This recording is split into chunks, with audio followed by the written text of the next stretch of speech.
अस्सलाम क्लास। आज हमारा लास्ट चैप्टर है नॉन लीनियर प्रोग्रामिंग सीरीज का। ठीक है, जो हमने नॉन लीनियर प्रोग्रामिंग स्टार्ट की थी उस सीरीज का हमने चैप्टर 5 में पहले पढ़ा, नॉन लीनियर में ही सिंगल वेरिएबल्स के बारे में। फिर हमने मल्टी वेरिएबल्स में पढ़ा विदाउट कॉन्स्टेंट्स के साथ। ठीक है, फिर हमने विद कॉन्स्टेंट्स के साथ इक्वालिटी कॉन्स्टेंट्स को सिर्फ डिस्कस किया चैप्टर 7 में। और आज हमने chapter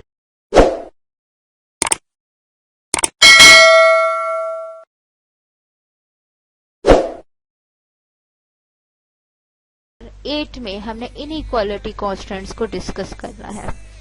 analytical multi dimension optimization with inequality constants. ठीक है, तो इसके बारे में आपको पता है कि इनइक्वालिटी में हो सकता है कि वो लेस देन इक्वल्स टू 0 हो या ग्रेटर देन इक्वल्स टू 0 हो, लेकिन यहाँ पे जो ज्यादातर डिस्कस होगा वो लेस देन इक्वल्स टू 0 होगा। क्यों? क्योंकि आपको पता है कि अगर हमारे पास कोई वैल्यूज आ जाएं,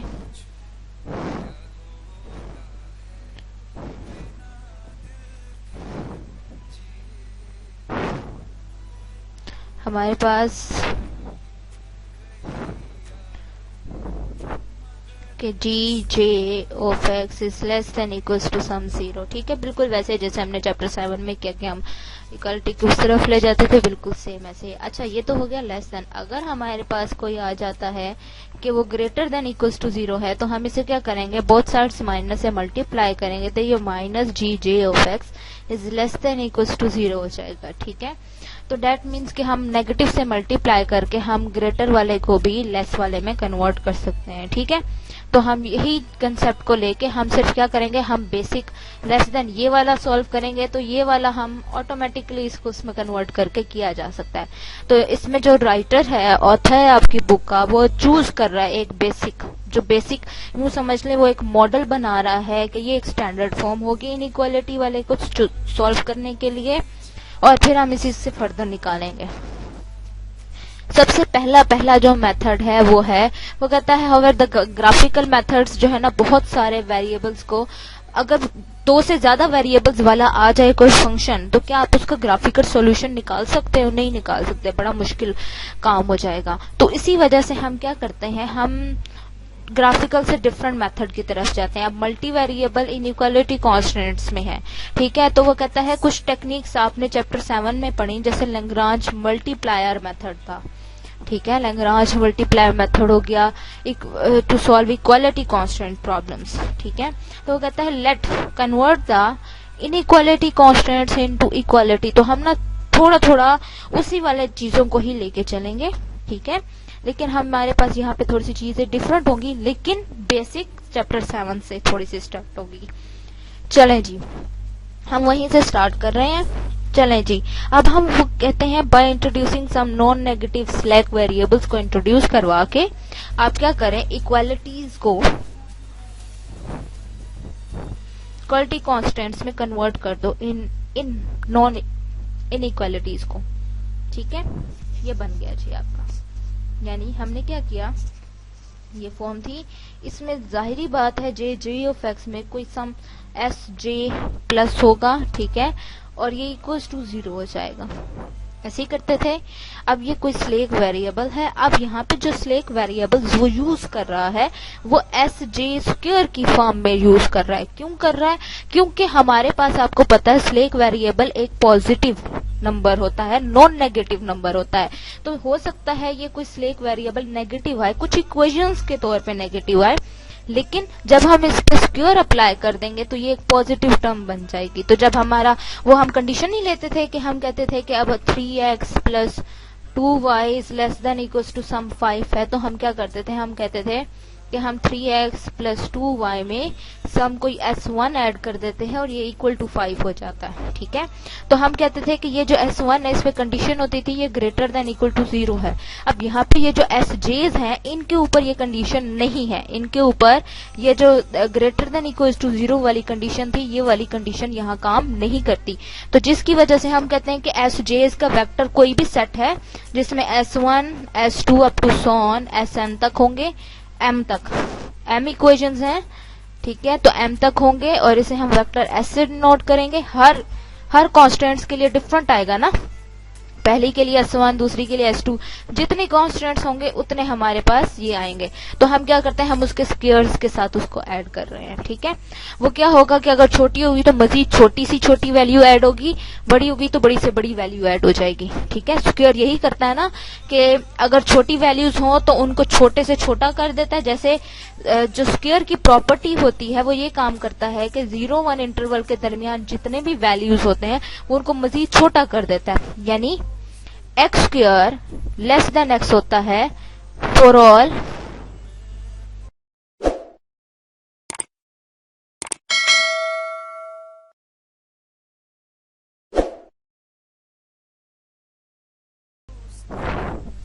x belongings to 0-1 open interval. ठीक है, अगर ये ओपन इंटरवल में है, लेकिन अगर मैं इससे बाहर चली जाती हूँ, ठीक है, for example -∞ to 0 union 1 to infinity, इनके ऊपर इनके दरमियान में से मैं कोई भी वैल्यू लूंगी, ठीक है, तो यहाँ पे जो एक्स स्क्वायर की वैल्यू है वो ग्रेटर आएगी उस वैल्यू से।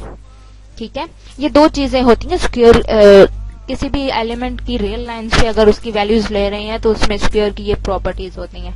अब ये देखें, ये कन्वर्ट हो गया इक्वालिटी में। अब इसी के ऊपर हमने क्या लगा देना है अपना, अब आपका जो जी फंक्शन था अब वो सिंगल वेरिएबल नहीं रह गया एक्स का, बल्कि दो वेरिएबल्स में कन्वर्ट हो गया, एक्स और एस। एक्स वेक्टर, एक्स भी कोई यहाँ पे कोई सिंगल एक्स नहीं था, ये एक्स पूरा वेक्टर है।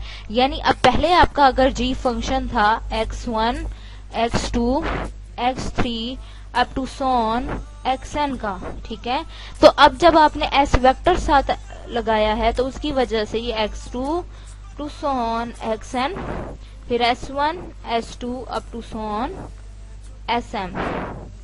ठीक है, टोटल कितने वेरिएबल्स का भी ये फंक्शन हो गया, m प्लस n वेरिएबल्स का। ठीक है, जी फंक्शन की बात हो रही है अभी। ठीक है, उसके बाद हमने डायरेक्ट वही लैग्रांज मल्टीप्लायर मेथड लगा देना है। अब हमने एफ ऑफ एक्स लिखना है। अब ये हमारा ये कांस्टेंट है हमारा, ठीक है, तो हमने इस पूरे के साथ हमारा लैम्डा मल्टीप्लाई होगा। ठीक है, जितने कांस्टेंट्स होंगे उतने ही लैम्डास होंगे, बाकी सारा वही मेथड हमने लगाना है, वही सारी चीजें। अब क्या होगा, सिर्फ एक चीज जो नहीं बनेगी वो ये है कि सिर्फ एक्साइज का ही नहीं आएगा, लैम्डा जेज का आएगा और साथ एस जेज का भी पार्शियल डेरिवेटिव आएगा जो इक्वल्स टू 0 हम पुट करेंगे। और इन तीन चीजों को हम जब बारी बारी करेंगे, हर एस जे के लिए, हर लैम्डा जे के लिए और हर एक्स आई के लिए, तो हमारे पास तकरीबन वो कहता है n+2m इक्वेशंस बनेंगी। टोटल कितनी, m+2n इक्वेशंस। कैसे, फॉर एग्जाम्पल, ठीक है, हर पार्शियल, जब हम partial L over partial x i करेंगे, ये टोटल कितनी आई की वैल्यूज 1 to n है, तो ये टोटल n वैल्यूज बन गई। ठीक है, अब हमारे पास partial L over partial s j करेंगे, ठीक है, तो एस की कितनी वैल्यूज हैं, 1 से लेके m तक। ठीक है, तो ये m इक्वेशंस बनेंगी, इक्वल्स टू 0। फिर इसी तरह से, क्योंकि हमें पता है हम पार्शियल एल में पार्शियल लैम्डा जे भी पुट करते हैं, और ये लैम्डास कितने आते हैं, जितनी हमारे पास नंबर ऑफ कांस्टेंट्स होती हैं, और हमें पता है ये जो हमने S1, S2, Sn लगाए हैं ये भी नंबर ऑफ कांस्टेंट्स, क्योंकि ये उतने ही होंगे जितने नंबर ऑफ कांस्टेंट्स हैं, तो जाहिरी बात है ये भी m इक्वेशंस होंगी। तो इन सबको ऐड कर दें तो n प्लस m क्या बन गया, n+2m। ठीक है, तो इसी तरह से इसको बाकी का बिल्कुल सेम प्रॉब्लम से सॉल्व करना है। लेकिन क्या हुआ कि इसी कंसेप्ट को लेके ये जो हमने अब ये तो हमने किया सिर्फ नेसेसरी कंडीशन लैग्रांज मल्टीप्लायर्स, यानी हम क्या कर रहे हैं, हम इनइक्वालिटीज को सॉल्व कर रहे हैं, लेकिन बेस किसको बना रहे हैं, एक इक्वालिटी कांस्टेंट वाले मेथड को। ठीक है, हम क्या कर रहे हैं, इनइक्वालिटीज को इक्वालिटी में चेंज करने के बाद हम उन पे लैग्रांज मल्टीप्लायर वाला मेथड लगा रहे हैं। अब आप कहेंगे लैग्रांज वाला ही क्यों लगा रहे हैं, क्योंकि अगर आपने देखा होगा तो उन तीनों मेथड्स में से जो बेस्ट अप्रोक्सीमेशन या बेस्ट रिजल्ट्स हमें देता था और जिसका तरीकाकार भी जरा सिंपल वर्जन में था, वो हमारे पास लैग्रांज मल्टीप्लायर था। ठीक है, लैग्रांज मल्टीप्लायर क्या करता था, अब पहले था डायरेक्ट सब्स्टिट्यूशन मेथड, तो उसमें ये होता था कि हम उसको ना अपने विदाउट कांस्टेंट वाले प्रॉब्लम में कन्वर्ट करते थे। लेकिन कुछ ऐसे प्रॉब्लम्स भी तो होते हैं जिनमें आपका कांस्टेंट फंक्शन इस तरह का होता है कि आप उसमें से वैल्यूज निकाल के अपने ऑब्जेक्टिव फंक्शन में नहीं पुट कर सकते, ठीक है। तो उस केसेस में फिर हम कहते थे कि हम कांस्टेंट वेरिएशन मेथड पे जाएं। फिर कांस्टेंट वेरिएशन मेथड में भी ये आया कि उसमें जैकोबियन वाला मसला कि जी उसको नॉट इक्वल्स टू 0 करना है, ये इक्वल्स टू 0 करना है उसमें। अब वो कहता था कि यहाँ पे भी बड़ा लंबा लंबा प्रोसीजर है, क्या करें। तो हमने एक बहुत सिंपल वर्जन निकाला लैग्रांज मल्टीप्लायर, जो कांस्टेंट वेरिएशंस मेथड को भी यूज कर रहा था और एट अ टाइम थोड़ा बहुत डायरेक्ट सब्स्टिट्यूशन से भी मेल खा रहा था, लेकिन उससे थोड़ा सा डिफरेंट, बड़ा डिफरेंट सा, एक बिल्कुल यूनिक सा दिया हमने लैग्रांज मल्टीप्लायर, जो नेसेसरी कंडीशन हमारे कांस्टेंट वेरिएशन मेथड की ही यूज कर रहा था, ठीक है।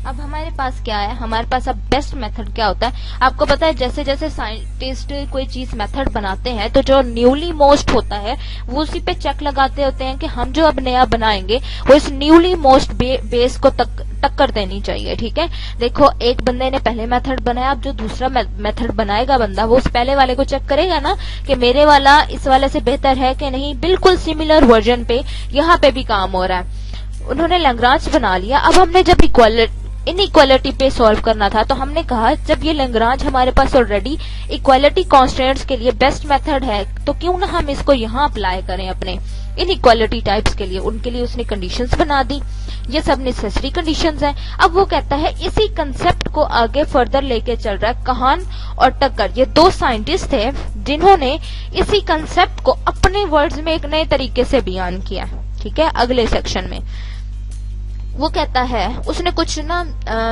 फिर कुछ रिस्ट्रिक्शंस भी लगाई हैं, कुछ डिफरेंट टाइप्स के कांस्टेंट्स भी ढूंढे हैं। अब उसमें वो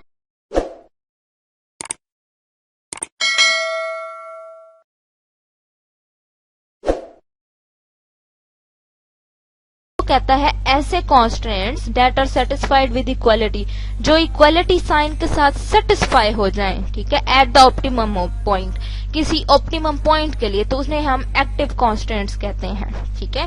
फॉर एग्जांपल ये हमारे पास कांस्टेंट है, ये हमारे पास ऑप्टिमम वैल्यू थी, इसको इसमें पुट करें तो सेटिस्फाई होती है ना equation.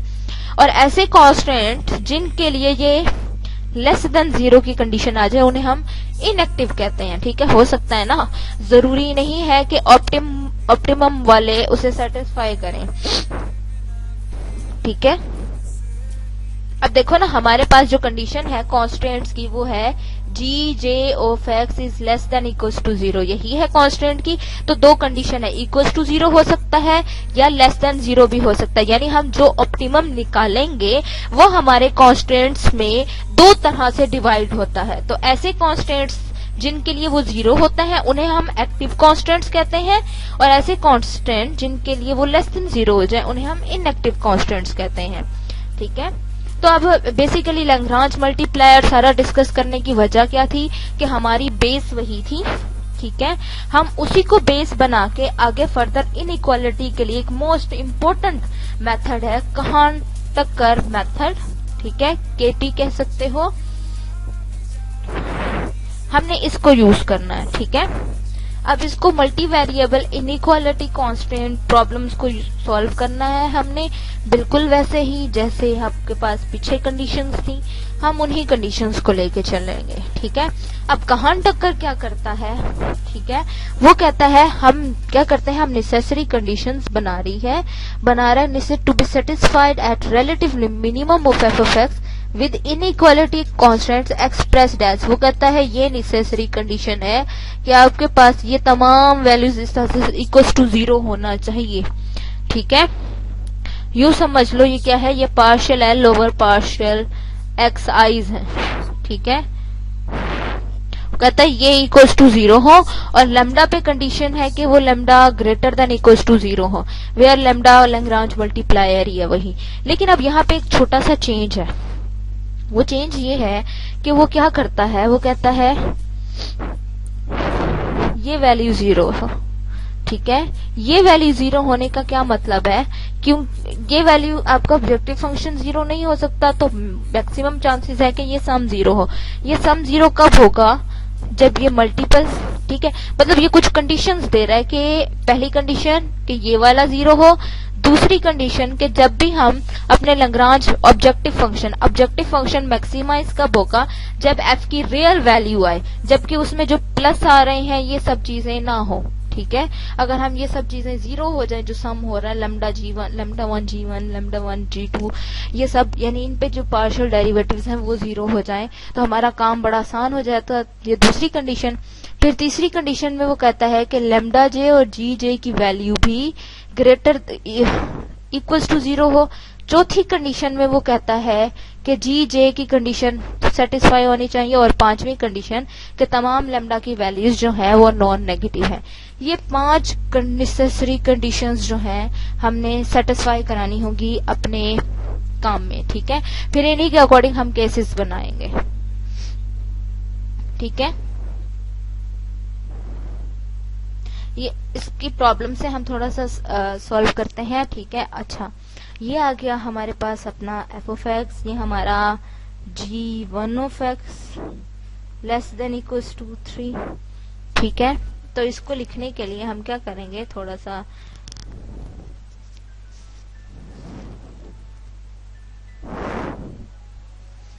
x1 plus x2 minus 3 less than equals to 0, 3x1 minus x3 minus 6 less than equals to 0। ठीक है, next x1 plus x2 plus x3 minus 6 less than equals to 0। General form बन गई जो हमारी कहती थी g1 of x less than equals to 0, g2 g3। ठीक है, अच्छा अब हमारी नेसेसरी कंडीशन की पहली कंडीशन ये टर्म 0 है, यानी partial l over partial xi जो है वो 0 है। तो सबसे पहले हम l बना लें, यहाँ पे नहीं दिया हुआ। ठीक है, यहाँ पे वो थोड़ा सी डायरेक्ट चीजें कर रहे हैं। ये रहा बनाया उसने, चलें जी ये लें, ये हमारा बन गया। उसने वैल्यूज पुट कर दी f ऑफ x की, फिर lambda 1 g1 g2 lambda 3 g3। ठीक है, अब गहन टक्कर यही कर रहा है कि वो स्लैक वेरिएबल्स को इंट्रोड्यूस नहीं करवाला, भर के थोड़ी सी कंडीशंस में चेंज कर देता है। अब यहाँ पे वो कहता है हमारे पास ना, अब जहाँ पे जो नोट करने वाली बात है जो आप नोट कर सकते हो वो ये है कि अगर तो आप लैग्रांज मल्टीप्लायर्स में यहाँ पे इनको सब्ट्रैक्ट करोगे, यहाँ पे इनको क्या करोगे, सब्ट्रैक्ट करोगे, तो आप कंडीशंस लगाओगे ग्रेटर देन इक्वल्स टू 0 की, और अगर यहाँ पे आप इनको ऐड कर रहे हो, जैसे यहाँ पे ऐड हो रहे हैं, तो आप इन पे condition less than equals to 0 की लगाओगे। ठीक है, बात क्लियर है। अच्छा अब हम जाते हैं, पहले ये हमें वैल्यू मिल गई, अब हमने partial l over partial x1 लेना है। चलें जी बनाते हैं हम partial l over partial x1। क्या बनेगी, x1 0 0, okay, x1 plus 0 plus 0 plus lambda 1 into 1 0 minus 0, यहाँ पे 3, यहाँ पे भी 1। ठीक है, तो ये आ जाएगा, मैं डायरेक्ट लिख रही हूँ, lambda plus 3 lambda 2 plus lambda 3। ठीक है, फिर आ जाएगा partial l over partial x2, तो इसमें भी same x2 plus lambda 1 minus lambda 1, lambda 2 में x2 नहीं है तो यहाँ नहीं आएगा, यहाँ है प्लस लैम्डा 3। आपको पता पार्शियल डेरिवेटिव्स कैसे लेने हैं। ठीक है, फिर आ गया पार्शियल x3, ये भी इक्वल्स टू 0 पुट करेंगे, ये भी इक्वल्स टू 0। अब नेक्स्ट में x3 प्लस, यहाँ नहीं है, यहाँ माइनस लैम्डा 2 और plus lambda 3, lambda 3 minus lambda 2 is equals to 0। ठीक है, ये हो गया हमारे पास। अब इसको करने के बाद ये आ गई हमारे पास वैल्यूज, पहला सेट आ गया, यानी इनको इक्वेशंस का नाम दे दो। ये पहला सेट जो है ए इक्वेशंस। अगला सेट क्या था, अगला सेट था हमारे पास कि हमने लेना था कि हमारे पास जो नेक्स्ट वैल्यूज हैं, ठीक है, हम पहले उस सेट की तरफ जाते हैं। ये रहा, ठीक है,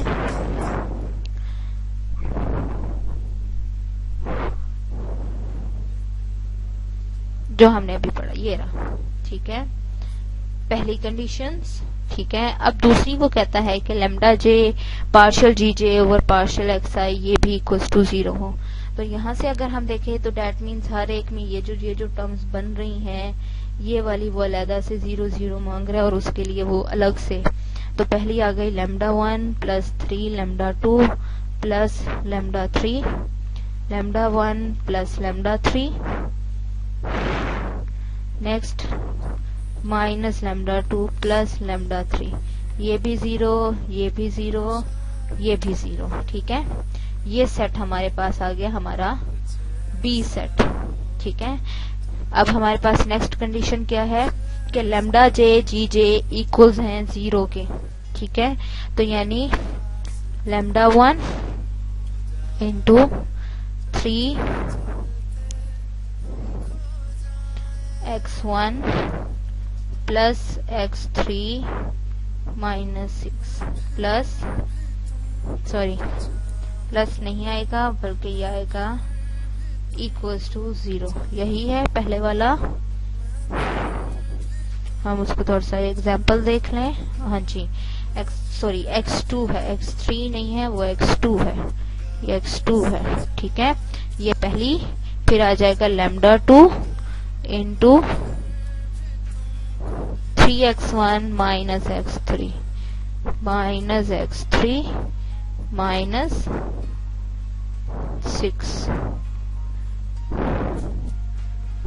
ठीक है।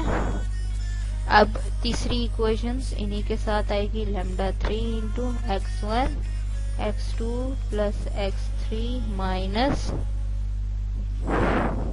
सॉरी यहाँ पे ये गड़बड़ हुई है, यहाँ 3 है और यहाँ पे 6 है, इक्वल्स टू 0। अब ये तीन इक्वेशंस हमारे पास तीसरा सेट आ गया, ठीक है। तो जितनी कंडीशंस हैं हम पहले वो लिख लेते हैं ना, ताकि हमें थोड़ा सा क्लियर रहे कि अब हमने करना क्या है। एक और ब्लैंक शीट ओपन कर रही हूँ ताकि हम थोड़ी सी कैलकुलेशंस कर सकें।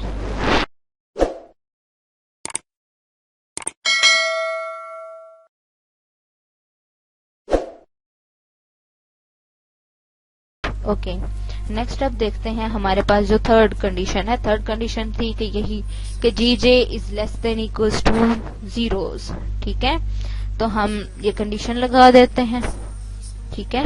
यही वैल्यूज यानी जो हमारे पास आगे सी सेट्स बनेगा, ए बी सी और ये डी सेट, सॉरी ये हमारे पास आ गया हमारा सेट डी, ठीक है। अब हमारे पास जो सेट ई है वो कहता है कि लैम्डा, हमने जो लिया हुआ है कि lambda 1 less than equals to 0, lambda 2, lambda 3 less than equals to 0। अब ये हमारे पास हमारे 5 सेट आ गए, ठीक है। अब इन 5 सेट से आने के बाद हमने आगे कैसे परफॉर्म करना है वो देखते हैं। हमने करना ये है, ठीक है, ये देखें ये वही कर रहा है काम। क्या कर रहा है, ये आपका वही पहला सेट आ गया, ठीक है, ये दूसरा सेट, ये तीसरा, ठीक है, ये चौथा। एक कम नहीं लग रहा, या हमने ही एक बढ़ा दिया, सी,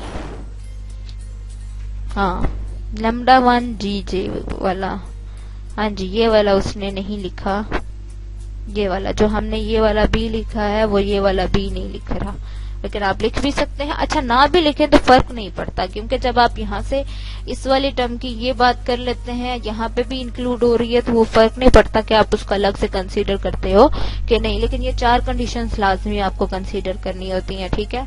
अच्छा अब आपने क्या करना है, अब हमने जो काम करना है वो हमने ये करना है कि हमने हम यहाँ से निकाल देते हैं, यहाँ से इस वाली इक्वेशन से हम x1 की वैल्यू निकाली, इस वाली से हमने x2 की, इस वाली से x3 की, ठीक है। ये वैल्यूज निकाल के हमने कहाँ पुट करनी है, इसमें, इसमें और इसमें, ठीक है, इन तीनों में पुट करनी है। इन तीनों में पुट करने के बाद हमारे पास जो लैम्डास होगा वो कुछ ये बनेंगी, कुछ ये इक्वेशंस का सेट बनेगा। जब ये इक्वेशंस का सेट बनेगा तो इसमें से हम ना लैम्डास की पॉसिबल वैल्यूज फाइंड कर सकते हैं। क्या कर सकते हैं? लैम्डास की पॉसिबल वैल्यूज। ठीक है, जैसे पहली वैल्यू, हमारे पास जितनी पॉसिबल सिचुएशंस बनती हैं इसमें से जितने लैम्डास की वैल्यूज आप निकाल सकते हो उतनी लैम्डास की वैल्यूज आपने निकालनी, और ये तकरीबन कोई बनेगी। एक तो आ गई यहाँ 0, ये 0, ये 0। फिर जब हम कहते हैं कि ये अगर 0 है और ये 0 है, ये 0 है, फिर उसमें मजीद केसेस बनते आते हैं। ठीक है, तो पहला केस तो यही है कि तीनों 0 हैं। अगर ये तीनों 0 हैं तो ये वाला सेट ऑफ जो इक्वेशंस हमने बनाया था अपने सेट ए से ही, ये हमें बताता है कि इन सब की वैल्यूज भी 0 हैं। ठीक है, अब हमने देखना आया ये हमारा सॉल्यूशन है कि नहीं। हमने क्या करना है, अब हम लैम्डास की वैल्यूज को, यहाँ से लैम्डास की जो वैल्यूज निकली हैं उनके हम बनाएंगे ऑल पॉसिबल केसेस। ठीक है, ऑल पॉसिबल केसेस बना के हमने यहाँ से उनकी एक्स की वैल्यूज निकालनी है। ठीक है, वेक्टर एक्स की, उस वेक्टर एक्स की वैल्यू को हमने निकाल के इस कांस्टेंट इक्वेशंस में पुट करना है और देखना है आया ये सेटिस्फाई करते हैं कि नहीं। ठीक है, तो ये जो 0 0 हम बना रहे हैं, जो हमारी पहला सॉल्यूशन आता है, ये सेटिस्फाई करता है तमाम कंडीशंस को, तो इसलिए ये क्या है? लोकल मैक्सिमा है। ठीक है, फिर हमारे पास है कि ये दो 0 हो गए और ये नॉन 0 हो जाए, ये नॉन 0 हो जाए तो वहां से ये लैम्डा, ठीक है, हम कहते हैं ये लैम्डा 3 नॉन 0 है, तो जाहिर बात है ये वाली कंडीशन नहीं चूज करेंगे, ये कंडीशन चूज करेंगे। तो इस कंडीशन से जो हमारे पास केसेस बनते हैं फर्दर, ये बनता है। ठीक है, तो लैम्डा 3 की वैल्यू आ जाती है -2।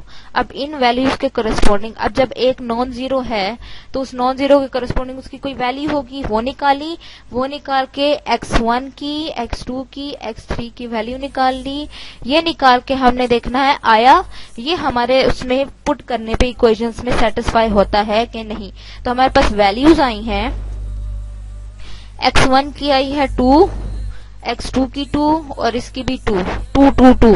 ठीक है, अच्छा, अब हमारे पास हमने पुट कहाँ करनी थी, ये रही हमारी इक्वेशंस। तो अगर आप 2 + 2, ठीक है, 4 - 3 करें 1, क्या 1 < 0 की कंडीशन ट्रू है? नहीं, ये ट्रू नहीं है, तो यानी उसने इसको सेटिस्फाई नहीं किया।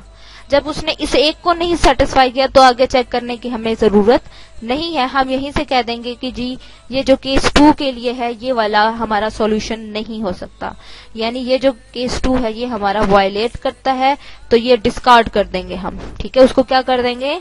डिस्कार्ड। अब हमने क्या किया, हमने लैम्डा 2 को नॉन 0 चूज किया। हम बारी बारी ऐसे ही करेंगे, लैम्डा 2 को नॉन 0 चूज किया, लैम्डा 2 की वैल्यू निकाली, वहां से x1 x2 x3 निकाला, इनको उधर कंडीशंस में पुट किया, ये सेटिस्फाई हो रही थी, तो ये लोकल मैक्सिमास हो गए। ठीक है, फिर इसी तरह से लैम्डा 1 नॉन 0 है।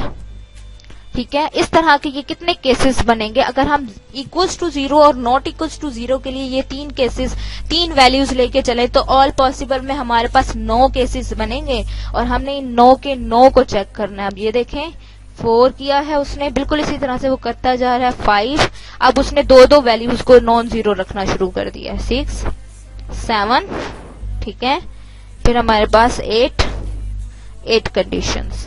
ठीक है, अच्छा 2 है ना, सॉरी 9 नहीं 8 बनेगी। क्यों? हमारे पास चॉइसेस हैं 2, ठीक है, और हमारे पास पॉसिबल आउटकम्स जैसे होती हैं वो है 3, तो 2 की पावर 3 हमारे पास क्या है 8, तो वहां से 8 बन गई। ये हर एक के लिए वेरी भी कर सकता है, वो आपके सिचुएशंस पे होता है कि आप उसको क्या क्या ले सकते हो।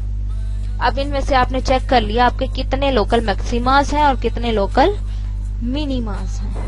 ठीक है, अच्छा अब ये भी चेक करते रहना कि ये ना हो कि लैम्डा की वैल्यूज हम equals to 0 not equals to 0 ले रहे हैं। हो सकता है कहीं पे लैम्डा की वैल्यू हमारे पास नेगेटिव ना है, जैसे हमारे पास लैम्डा पे कंडीशन है वो लेस देन इक्वल्स टू 0 है, ठीक है। तो नॉट इक्वल्स टू 0 है तो लाजमी बात है वो लेस होना चाहिए। अब ये देखो यहाँ पे 4 आ रहा है, तो यहाँ से भी ये इस कंडीशन को वायलेट करेगा, तो जिसकी वजह से ये सॉल्यूशन नहीं रहेगा। अब जो जो सॉल्यूशंस थे, ठीक है, जो जो हमारे पास लोकल मैक्सिमाज आए, 3 आए, उन यानी 8 केसेस बने, 8 में से सिर्फ 3 लोकल मैक्सिमाज मिले हमें, ठीक है। पहले केस में, तीसरे में और चौथे में इनके करस्पॉन्डिंग वैल्यूज देखी, सबसे मैक्सिमम किस पे आई, इस पे। तो जिसमें सबसे मैक्सिमम आ गई वो हमारे पूरे फंक्शन का ऑप्टिमा आ गया, ठीक है, ग्लोबल मैक्सिमा या ऑप्टिमल वैल्यू। बिल्कुल इसी तरह से ये केस लेंथी है, ठीक है, इसको करने में टाइम टेकिंग है, ठीक है, लेकिन बस आपको ये याद रखना है कि अगर आपने, अब देखें लैग्रांजियन में अगर आप एफ ऑफ एक्स में से माइनस कर दें समेशन लैम्डा जे जी जे को, तो ये आपकी कंडीशन लैम्डा के ऊपर ये कंडीशन बन जाएंगी, ठीक है। प्लस करेंगे तो वो दूसरी बनेगी। अब ये देखें वो नेगेटिव के साथ भी सॉल्व करके आपको दिखा रहा है अगली एग्जांपल में, ठीक है। तो आपने ये 3 4 5 स्टेटमेंट्स याद रखनी है, केसेस इनके बनाने हैं और तैयार करने हैं, ठीक है। यहाँ पे सारे न्यूमेरिकल एग्जाम्पल हैं, कोई ऐसा नहीं है जो आपको उसमें दिया जाए। अच्छा ये मिल गया एक इलस्ट्रेशन 8.4, ठीक है। ये जो भी प्रेजेंटेशन देना चाहे इसके ऊपर प्रेजेंटेशन दे देगा, ठीक है। लेकिन अब ये चैप्टर 8 की जो प्रेजेंटेशंस होंगी ये आफ्टर मिड होंगी, ठीक है, after mid exams, mid exam से पहले नहीं, ठीक है। ये सब ठीक है, ये कहान टक्कर मेथड से ये पूरा चैप्टर सिर्फ उसी पे ही था, ठीक है। कहान टक्कर कंडीशंस क्या है, कहान टक्कर मेथड क्या है, आपसे सिर्फ शॉर्ट क्वेश्चन में कंडीशंस पूछी जा सकती हैं। चैप्टर ओवरऑल बहुत इंपॉर्टेंट चैप्टर है, ठीक है। हम इसको एक दो एग्जांपल दोबारा भी डिस्कस करेंगे अगले उसमें, ठीक है। अभी आप इसी एग्जांपल्स को देखो और कुछ न्यूमेरिकल्स क्वेश्चंस इसमें करने, इसमें एक्सरसाइज के जितने न्यूमेरिकल फॉर्म में क्वेश्चंस दिए गए हैं आप वो करेंगे, ठीक है।